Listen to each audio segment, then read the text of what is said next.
Sige, sige. Secretary of Interior will make a statement.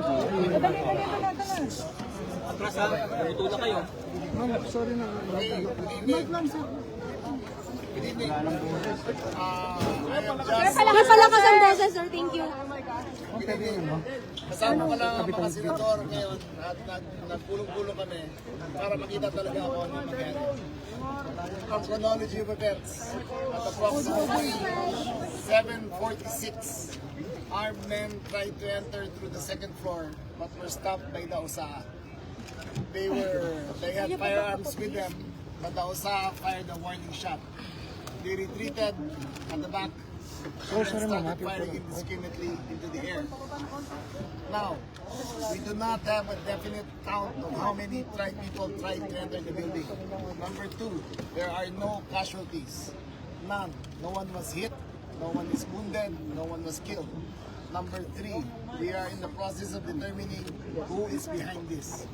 We have instructed the GSIS and the Senate building, the Senate staff to secure all CCTVs. Our mission here, the President sent me here, number one, to secure the senators.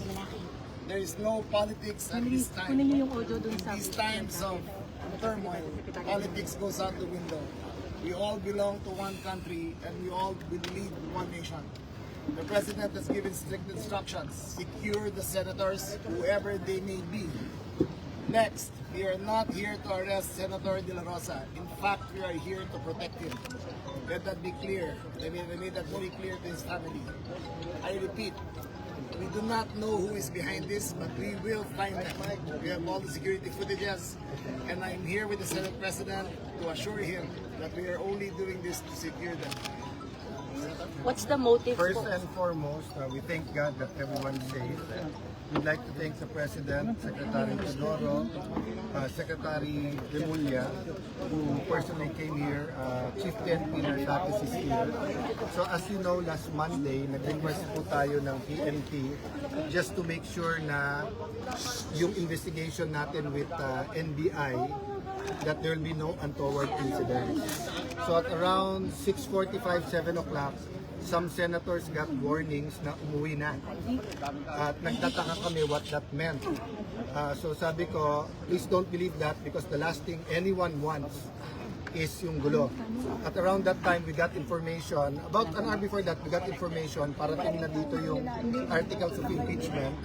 So we decided to extend our focus and to mag-meeting na how we can prove by actions yung sinabi namin that this change in leadership is not about politics, it's not about impeachment. So at around that time na sinabi ni Sec. Remulla, we heard noises, akala ni Senator Villanueva, paputok, fireworks, and I even went to the window at pinagalitan nga ako ng sister ko dahil we don't do that. But after a few minutes, may paputok na naman, then we smelled and then I was already watching TV, hindi ko na ma-contact. And then tumawag yung OSA na, sir, confirmed na may shooter, hanggang dun lang. By that time, tumawag na si Sec. Remulla that calm everyone down, but we're on the way, make sure na papasukin kami. So we agreed on a objective, comprehensive investigation. I expressed to the President, who was a senator before he became President, Sec. Remulla, that of course the safety of my colleagues is very important, but yung integrity din ng Senado. The building is more than a building. In fact, it's not even our building, it's GSIS. But it represents the democracy of our country. So I'd like to thank you, kayo din sa media. No? I know you're also confused, but you decided to stay. So in the next few days lang, make sure lang na hindi tayo ma-infiltrate until we get to the bottom of this. No? So the OSA and the PNP under the direction of myself and Sec. Remulla is now going floor by floor and we'll do the same sa kabilang building. We won't say any more operational details, but we will try to make sure na safe. I'll be here tomorrow. That's if I go home tonight. No, I'll be here and we'll brief you further. No, so we'll stop there. Pasensya lang po kayo, we'll stop muna sa details. Mahirap po na iba-ibang magpa-interview. So I'm directing the staff, no, not to tell a lie, not to tell the whole truth, and to make sure nga that we cooperate with the PNP in their investigation. Who are the shooters and how many, sir? How many shooters, sir? How many? Again, okay, we still have to determine through CCTV footage kung ilan talaga sila. Opo. So, we cannot answer that with any definitive. Paano po nakapasok? Paano po nakapasok? Sir, Usa yung una nagpaputok warning shot. Warning shot, Usa gave a warning shot, and in their retreat, they started firing into the air. That's as far as we know. Okay? That is not conclusive. We still have to review the footages. We'll stop at the word suspect kasi pag nilabel namin yun, meron ng conclusion na rin yung iba. But there- But we told Sec. Remulla kung sino ang suspect, kung ano suot, kung ano ang sinasabi nilang kung sino sila. But I'll stop Perceived there. NBI daw? Perceived NBI, sir? We'll not confirm. No questions, sir. No, Stop it's okay tayo. questions, but forgive us because we don't want to say something na hindi mabawi. If government did this to government, we are in trouble. And I want, there's a presumption of regularity na hindi to gagawin ng kahit anong agency sa atin.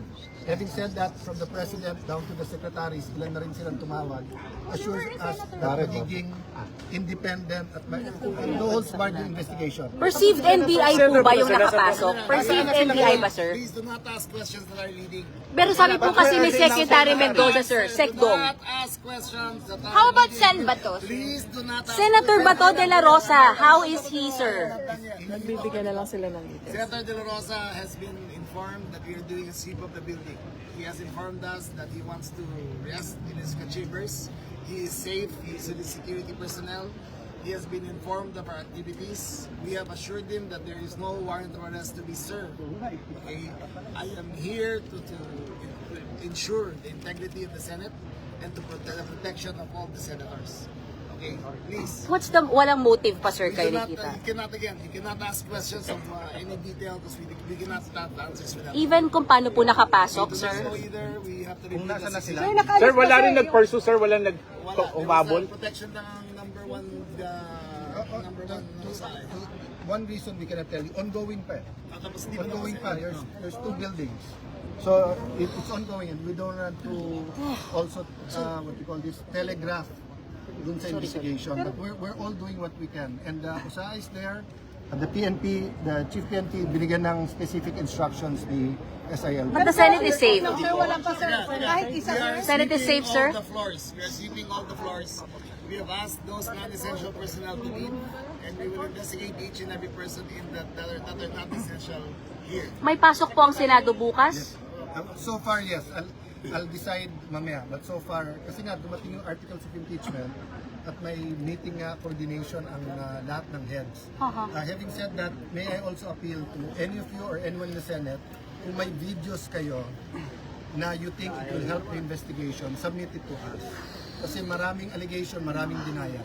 We have FB Live, sir. Yes, We have FB Live. Please submit it to those kung meron kayong videos, please submit it to those for our investigation. Sir, No one's under custody. Pero persons of interest meron. Wala pa rin. Sen, how about the articles of impeachment po? Kamusta? Was it secured? It's secure, nakaalis na rin yung mga taga-house. I just assure you, kung ano na sa Constitution, ano sa rules namin, may precedence din to. It's just the first time, maraming speculation, pero meron po yan. But I will be interpreted to be talking politics, especially kami sa secretary. So I'll just assure you, kung ano ang rules, kung ano ang Constitution, ano batas, ano precedent, susundin natin. is the Senate safe? Is the Senate safe as of now? We're making sure that is now, but I can tell you, especially for me, that I feel na cargo ko yung lahat ng empleyado at lahat ng mga senador, lalo po yung walang kamalay-malay dito. It was, you know, I don't know how to describe, you know, and at first, you know, if you get a call from me at this point in time, you wouldn't know that's an emergency. That's why I had to do it so Facebook. So categorical safe na ang Senado? Hindi namin masabi kasi I mean, it's secure. It's secure. Secure. But All senators are secure. All senators are All secure. senators. How many senators are inside, sir? I think we were complete sa Majority. 13? Except she's 12. anyone from the minority there. Parang wala naman yan. Unless may nasa opisina. Inside the... You are all here right now? Yung 12? Nasa loob pa? Yes. Yeah. Except for Sen Bato. Yeah. Si Senator Bato. Senator Bato. Senator How about Sen Robin? upstairs. Yes, also here. Also here. Pagod yung dalawa kasi they've been here the last 3 days. Magsisiuwian po ba kayo, sir? Or dito lang We'll kayo? coordinate muna with the PNP. I will. Advice lang. It is my duty to ensure the safety of all the senators. Okay. Whether it is safe to go home or not, I will make that call. Okay. And I will make sure that they are safe to go home. Okay. Thank you, sir. Salamat po. Thank you, guys. Thank you. Salamat.